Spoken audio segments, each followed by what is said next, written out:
Hello friends, welcome back to Say What Anime। तो कहानी की शुरुआत होती है तीन लड़कों से जिन्हें खुजली मच रही है क्लास के न्यू कमर से, जिसका नाम है सैकामोटो। सैकामोटो को यहाँ आते ही काफी अटेंशन मिलना चालू हो गया है। वो अपनी सारी ही एक्टिविटीज काफी स्टाइल में परफॉर्म करता है। इन तीनों लड़कों के दिमाग में एक बत्ती जलती है। उन्हें लगता है चलो इसे टॉर्चर करना चालू कर देते हैं। वो उसे टॉर्चर करने के लिए दरवाजे के बीच में बोर्ड का डस्टर दबा देते हैं ताकि जैसे ही वो दरवाजा खोले वो बोर्ड का डस्टर उसके सर पे गिर जाए। उन तीनों लड़कों को उनके क्लासमेट्स मना भी करते हैं ये सब करने से, पर ये तीनों उन्हें डांट फटकार के वहां से भगा देते हैं। सैकामोटो क्लास में आते ही जैसे दरवाजा खोलता है उसके ऊपर डस्टर गिर जाता है, पर सैकामोटो अपने स्टाइल में वो डस्टर तुरंत कैच कर लेता है। ये देखते ही उसके क्लासमेट्स उसके लिए चीयर करना चालू कर देते हैं। ये तीनों लड़कों अब सैकामोटो को टॉयलेट में भी फॉलो कर देते हैं। जैसे ही वो टॉयलेट के अंदर बैठता है ये तीनों एक बाल्टी पानी उसके ऊपर फेंक देते हैं, पर जैसे ही वो बाहर निकलते हैं उन्हें पता चलता है कि सैकामोटो अंदर छाता लेकर बैठा था।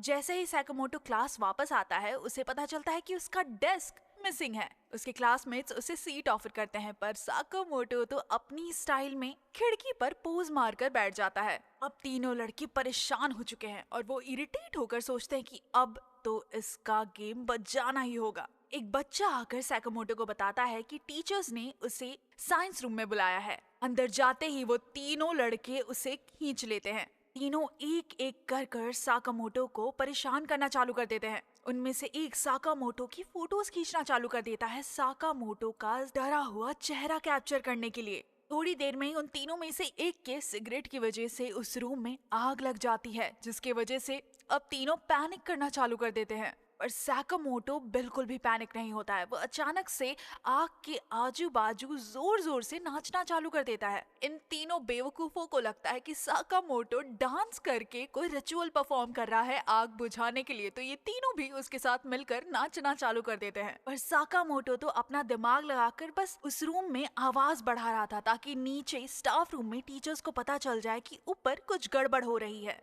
जैसे ही टीचर आके उन्हें रेस्क्यू करता है सैकामोटो सारा ब्लेम खुद पर ले लेता है। जैसे ही वो वहां से जाता है अब तीनों लड़के उसे दूसरी नजर से देखना चालू कर देते हैं। दूसरे दिन सेरा अपने फ्रेंड्स को अपनी फोटो मैगजीन में छपी हुई दिखाना चालू कर देता है, लेकिन लेडीज को तो उसमें इंटरेस्ट ही नहीं है। लेडीज को यहाँ इंटरेस्ट है सैकामोटो में, जो अपने कूल स्टाइल में बैठकर किताबें पढ़ रहा है। ये देखते ही वो सैकामोटो से बदला लेने का डिसाइड करता है। क्लास के दौरान सैकामोटो खड़े होकर किसी क्वेश्चन का जवाब देने लगता है। इतनी ही देर में साइरस उसकी नीचे से कुर्सी खींच लेता है ताकि जैसे ही सैकामोटो बैठे वो नीचे गिर जाए, पर सैकामोटो अपनी स्टाइल में जैसे ही बैठता है वो बिना कुर्सी के भी अपना पोज मेंटेन रखता है। साइरस एक और बार सैकामोटो को अटैक करने की कोशिश करता है गेम्स खेलने के दौरान, पर सैकामोटो उसके सारे ही अटैक्स डॉज कर देता है। क्लास के दौरान एक मधुमक्खी उड़कर क्लास के अंदर आ जाती है। सीरा सोचता है कि यही मौका है अपनी हीरोपंती दिखाने का। लड़कियां सारे लड़कों को उस क्लास में बंद कर वहां से भाग जाती हैं। टीचर कहते हैं कि मधुमक्खियां काले कपड़ों से अट्रैक्ट हो रही है, इसलिए सब अचानक से अपने कपड़े उतारना चालू कर देते हैं। सिरा अब मधुमक्खी को अटैक करने के लिए बढ़ता है, जो मधुमक्खी सैकामोटो के सर पर जा चिपक कर बैठ गई है, पर अचानक से बी सिरा पर ही अटैक कर देती है, जिसकी वजह से सैकामोटो को अब सिरा को बचाना पड़ता है अपने स्टाइलिश तरीके से। वो बी के साथ काफी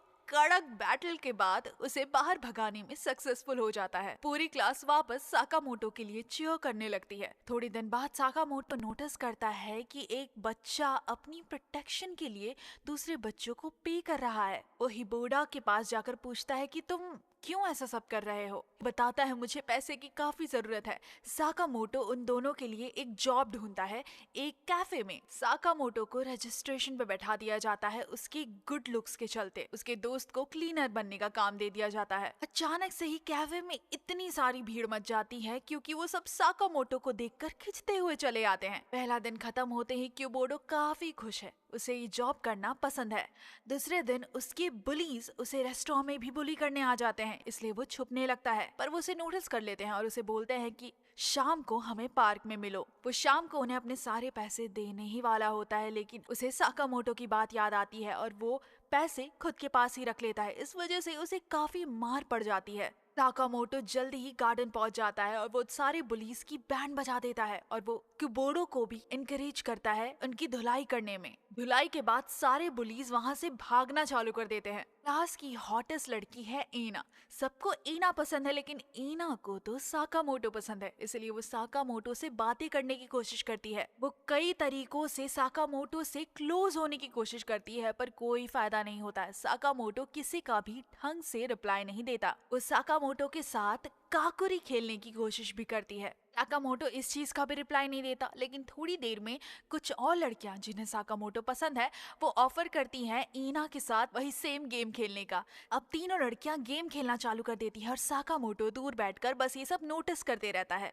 गेम के दौरान वो लोग उस कॉइन को जिसे उन्हें खोना नहीं था उसे खो देती हैं, जिसकी वजह से गेम का स्पिरिट अब साकामोटो को पजेस कर लेता है। तीनों उस स्पिरिट से भीख मांगने लगती हैं कि प्लीज साकामोटो के शरीर से निकल जाओ, लेकिन साकामोटो पर वो स्पिरिट उन तीनों लड़कियों को बोलती है मेरे लिए एक सीक्रेट आर्च बनाओ, नहीं तो मैं साकामोटो की बॉडी जंगल की तरफ लेके चले जाऊंगा। लड़कियां कुछ झगड़ा करने के बाद आखिरकार डिसाइड करती है कि हम आर्च बनाना चालू कर देते हैं। आर्च बनाने के बाद काकुरी स्पिरिट साकामोटो का शरीर छोड़ ही देती है। तीनों लड़कियां ये टास्क कंप्लीट करने के बाद एक दूसरे की दोस्त बन जाती हैं और साकामोटो बताता है मैं एक्टिंग कर रहा था ताकि तुम तीनों एक दूसरे से दोस्ती कर लो। सीनियर ईयर के बच्चों ने अब चैन को अपना नौकर बना लिया है। वो साकामोटो को अपना नौकर नंबर 2 बनाना चाहते हैं। वो साकामोटो को सीटी मारकर बुलाते हैं और साकामोटो अपने स्टाइलिश वे में उनका काम भी पूरा कर देता है। साकामोटो का दोस्त उसे बताता है कि तुम्हें ये लोग यूज कर रहे हैं। साकामोटो बोलता है जो भी हो मुझे अपने एल्डर्स की बात तो माननी ही पड़ेगी। मारुयामा जो लीडर है इन बुलीज का, वो साकामोटो को किसी न किसी बहाने डिफिकल्ट काम देते ही जाता है, पर साकामोटो अपनी स्टाइलिश वे में सारे काम का हल निकाल लेता है। साकामोटो उसके शूज पॉलिश करता है, उसे मसाज देता है, उसकी दाढ़ी भी शेव करता है और तो और उसके नाखून तक काट देता है। मारुयामा अब साकामोटो को क्लोज रहकर उसके काम पूरे करने बोलता है।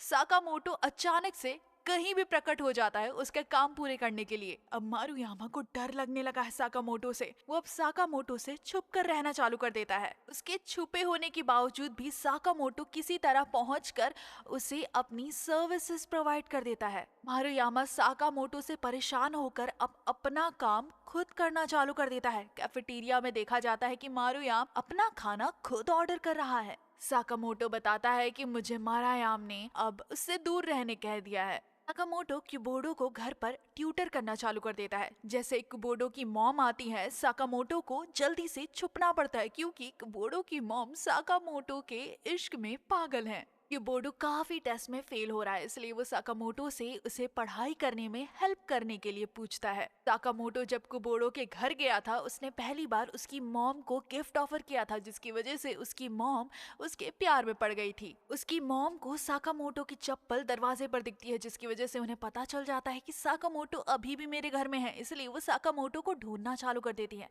पर साकामोटो कहीं यहाँ दीवार पर चढ़कर या कहीं किसी दरवाजे पर चढ़कर छुपना जारी रखता है। वो साकामोटो को ढूंढना बंद नहीं करती है, लेकिन आखिरकार वो गिव अप कर देती हैं जब उन्हें पता चलता है कि साकामोटो अपनी झूठ मूठ की एग्जिट दिखा रहा है। वो हार मानकर टीवी सीरियल देखना चालू कर देती है, जिसमें हीरो एकदम साकामोटो की तरह ही दिखता है। साकामोटो के जिम टीचर उससे काफी परेशान है क्योंकि साकामोटो हमेशा आखिरी समय पर स्कूल आता है। वो साकामोटो को सीनियर बुली गैंग के साथ देखता है और उसे लगता है कि साकामोटो भी इन्हीं की तरह सिगरेट पीता है। पर जब वो वापस आकर देखता है तो उसे दिखता है साकामोटो वहाँ पर बबल्स ब्लो कर रहा है। वापस वो साकामोटो की जासूसी करने लगता है, जहाँ उसे दिखता है कि साकामोटो स्कूल की प्रॉपर्टी झाड़ुओं के साथ खेल रहा है। पर थोड़ी देर बाद उसे पता चलता है कि साकामोटो तो झाड़ुओं से छत के जाले साफ कर रहा था। वो साकामोटो के खिलाफ प्लॉटिंग जारी रखता है। क्लास के दौरान उसे लगता है साकामोटो खाना खा रहा था, इसलिए वो साकामोटो को डांट कर क्लास से बाहर जाकर अकेले खड़े रहने बोलता है और आखिरकार खुश हो जाता है कि उसने साकामोटो को सबके सामने डांट लगा ही दी। जब वो बाहर जाकर देखता है तो उसे दिखता है कि साकामोटो ने जानबूझकर खाना खाने का दिखावा किया ताकि वो बाहर जाकर एक भूखी चिड़िया को खाना खिला सके। आर्ट क्लास के दौरान सब भागकर साकामोटो को अपना पार्टनर चूज करने की कोशिश करते हैं, पर आखिर में एना की जीत हो जाती है। दोनों एक दूसरे की ड्राइंग बनाते हैं। साकामोटो एना की ड्राइंग एक बंदर के रूप में बना देता है। ये देखकर एना काफी डिसअपॉइंट हो जाती है, लेकिन जब वो उस पोर्ट्रेट को उल्टा करती है तो वो पोर्ट्रेट एना के एंजल के रूप में दिखती है। दूसरे दिन स्कूल में आग लगने की खबर की वजह से सारे स्टूडेंट्स को बाहर खड़ा कर दिया जाता है, पर टीचर्स चेन को बाहर निकालना भूल जाते हैं। साकामोटो भागकर चेन को बचा लेता है और आखिर में खुद के हाथों से एक पैराशूट बनाकर खुद भी उड़ता हुआ नीचे आ जाता है। पुलिस का ग्रुप एक पिट यानी एक गड्ढा खोदते हैं, ये देखने के लिए कि ये प्रैंक किस पर चलता है। पर प्रॉब्लम ये हो जाती है कि आखिरकार साकामोटो ही उस गड्ढे में गिर जाता है। जैसे ही तीनों देखने जाते हैं कि साकामोटो ठीक है या नहीं, उन्हें साकामोटो उस गड्ढे में दिखता ही नहीं है। वो साकामोटो को काफी ढूंढने की कोशिश करते हैं। 3 दिन ढूंढने के बाद वो तीनों क्यूबोडा के पास जाते हैं हेल्प मांगने। क्यूबोडो बताता है कि तुम्हारे साथ साकामोटो खेल खेल रहा है।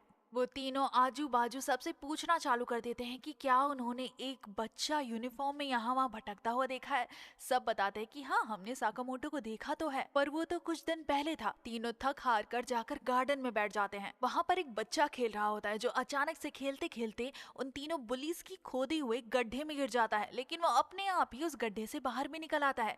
वो तीनों उस गड्ढे की इन्वेस्टिगेशन करने जाते हैं, जहाँ उन्हें दिखता है कि वहाँ पर साकामोटो की बटन गिरी पड़ी है। वो बटन की वजह से शायद उस पिट में एक एंडलेस गड्ढा बन चुका है, जिसकी वजह से शायद साकामोटो उस गड्ढे के थ्रू ब्राजील पहुंच गया है और वहां पर मजे कर रहा है। तीनों की सोचते ही उनमें से एक बच्चा उस पिट में कूद पड़ता है। साकामोटो असलियत में उनके आसपास ही भटक रहा था, पर डिफरेंट यूनिफॉर्म में। साकामोटो आखिरकार भटकने के बाद जाकर अपना यूनिफॉर्म उठा लेता है, जहां उसने अपना यूनिफॉर्म धुलने दिया था। थोड़ी देर बाद वो तीनों पुलिस से भी मिल जाता है, जहां उसे पता चलता है कि उनमें से एक उस गड्ढे में कूदा हुआ है। वो जाकर उस गड्ढे में अपने दोस्त से मिलता है, जो वहां पर बैठकर रो रहा होता है अकेले।